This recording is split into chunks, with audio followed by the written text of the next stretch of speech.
Shalom Ouvracha, les chers amis, nous sommes Parashat Chaye Sarah.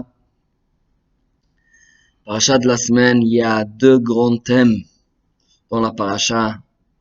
Au début, la Torah nous parle que juste après le décès de Sarah Imenu, la femme d'Abraham Avinu, il doit négocier pour acheter un terrain où il peut la enterrer.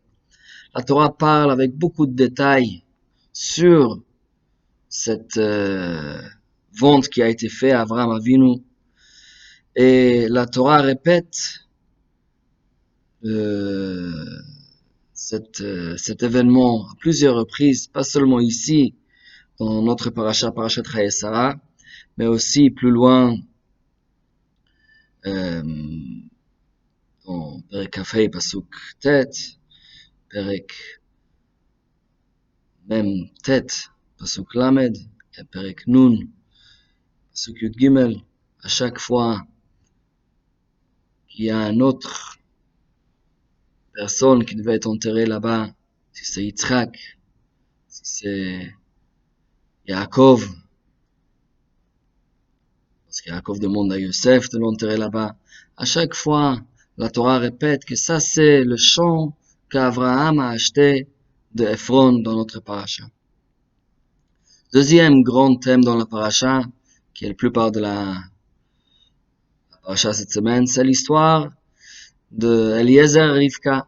Abraham envoie son serviteur fidèle, Eliezer, pour chercher une femme pour son fils Yitzhak, une femme qui va être apte, qui va compléter son fils Yitzhak, que ça va être la fondation de tout Klal Israël, le peuple juif, et de nous, d'après plusieurs générations.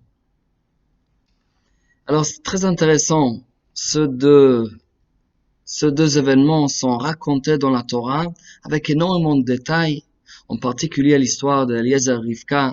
Vraiment, la Torah rentre dans chaque détail, chaque nuance, et on s'est répété même deux fois, après quand Eliezer rencontre Lavan et Bethuel, et il raconte toute l'histoire depuis le début jusqu'à la fin.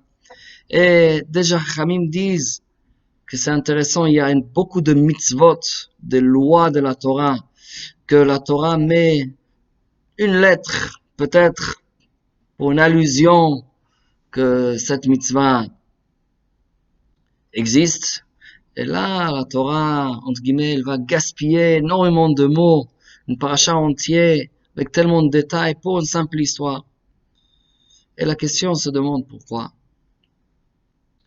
J'ai vu une pérouche dans les écrits du Rav Lord Jonathan Sachs, Zichrono Livracha, qui nous a quittés cette semaine, ce Shabbat.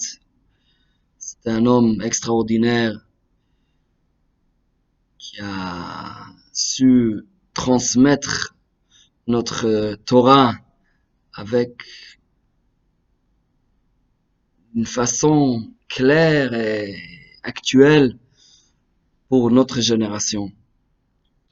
Lui nous explique qu'en fait, Akadosh Baruch Hu Hashem a promis à Avraham Avinu deux choses. Une chose, c'est la terre d'Eretz Israël et une grande descendance. Des descendances qui vont être comme les étoiles, comme la poussière de la terre, une très grande descendance. Pourtant, Abraham, c'est vers la fin de sa vie. Abraham a 137 ans lorsque Sarah décède.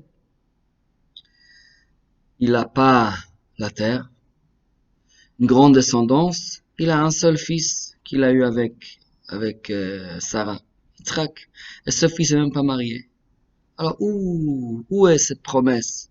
Où est cette promesse qu'Hachem a donnée qu'il va avoir la terre et une grande descendance? C'est où? Abraham Avinu doit d'abord acheter le champ, doit acheter le terrain pour enterrer Sarah.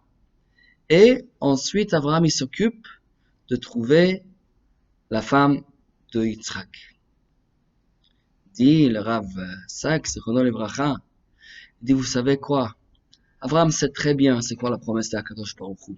Il n'en doute pas qu'Hachem va accomplir ce qu'il a promis. Mais même si Hachem donne la promesse, Hachem donne la possibilité, mais l'homme, c'est lui qui doit faire le premier pas. On veut la terre d'Israël, on veut Israël, alors Abraham, il doit acheter le premier champ. C'est à lui de faire.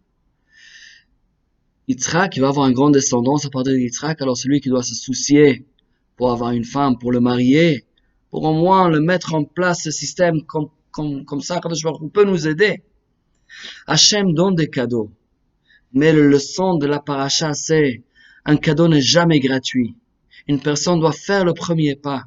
Si lui va agir, à ce moment-là, Hachem va compléter, Hachem va continuer. Mais Hachem nous donne à nous de commencer à agir. Si on commence, alors tout peut suivre. Et on a la confiance qu'Hachem va nous donner, va nous aider. Toujours. Amen Keni Ratzon. Shabbat Shalom, Mevorach.